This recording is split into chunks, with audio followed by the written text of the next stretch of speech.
आपकी जिम्मेदारी है, लेकिन कहीं ना कहीं अपने समाज की तरफ भी आपका कोई जिम्मेदारी बनती है, इसके ऊपर भी ख्याल करने की ज़रूरत है। एक एनसीआरपी का डेटा मैं बताता हूँ, नेशनल क्राइम रिकॉर्ड्स ब्यूरो का data. A total of 45,935 cases were registered for crimes atrocities against एससीज इन द ईयर 2019। इसके अंदर जो डेटा बताया गया है, 2015 के अंदर SC/STs का जो एनसीआरबी का डेटा है वो ये बताता है कि 38.6 थाउजेंड क्राइम्स 2015 के अंदर हुए थे।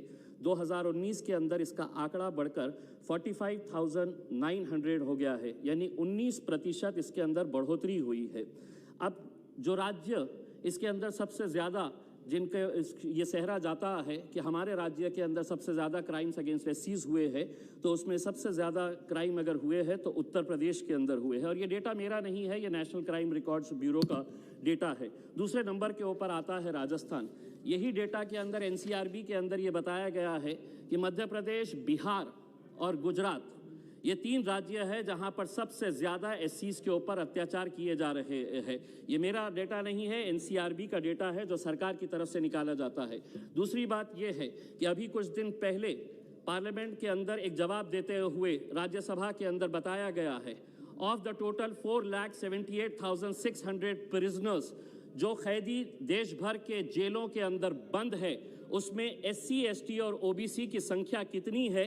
तो आप ही की सरकार के, आप ही के मंत्री ने यह जवाब दिया है कि 65.9% जो लोग अलग अलग जेलों के अंदर बंद है, उसमें SCs और STs और OBCs अगर मिलाते हैं तो ऑलमोस्ट 66% है। यह आप ही की सरकार के, आप ही के मंत्री ने जवाब दिया है।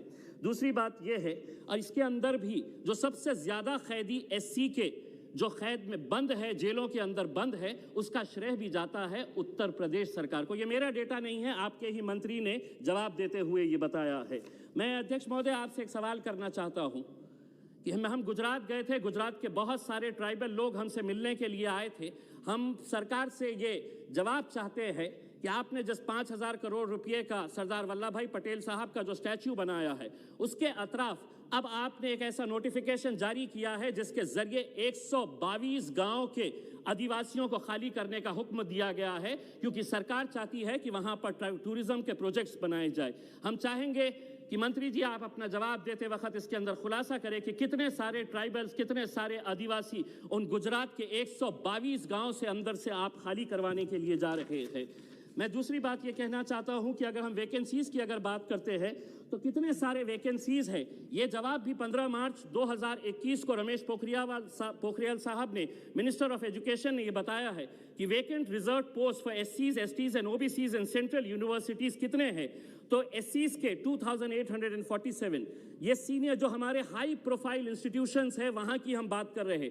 STs की वैकेंसीज कितने हैं तो 1,686। उसी तरह सेंट्रल गवर्नमेंट के जो 6 मिनिस्ट्रीज है, उन 6 मिनिस्ट्रीज के अंदर जो आपके वैकेंसीज है वो 60% है। 60% वैकेंसीज महज 8 गवर्नमेंट डिपार्टमेंट्स के, जिसके अंदर SC, ST और OBCs है।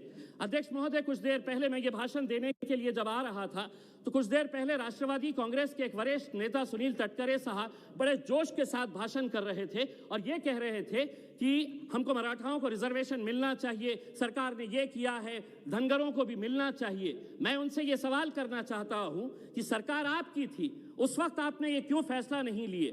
और उनका भाषण सुनकर मुझे तो ऐसा लगा कि गिरगिट भी शर्मा जाए कि रंग कैसे बदलते हैं हमारे राजनेता, कि जब सरकार के अंदर थे, कांग्रेस और राष्ट्रवादी कांग्रेस की सरकार थी, तब उस वक्त देवेंद्र फडणवीस साहब जो भारतीय जनता पार्टी के, जिन्हें माइनॉरिटी से कोई लेना देना नहीं है, शिवसेना और भारतीय जनता पार्टी के लोगों से ये कहते थे, देवेंद्र फडणवीस साहब के, हमको रिजर्वेशन आप माइनॉरिटीज को दीजिए, मुसलमानों को दीजिए। आज जब सत्ता के अंदर है तो बिल्कुल खामोश, एक जिक्र भी नहीं किया जा रहा है कि मुसलमानों के रिजर्वेशन के बारे में भी बात की जाए करके।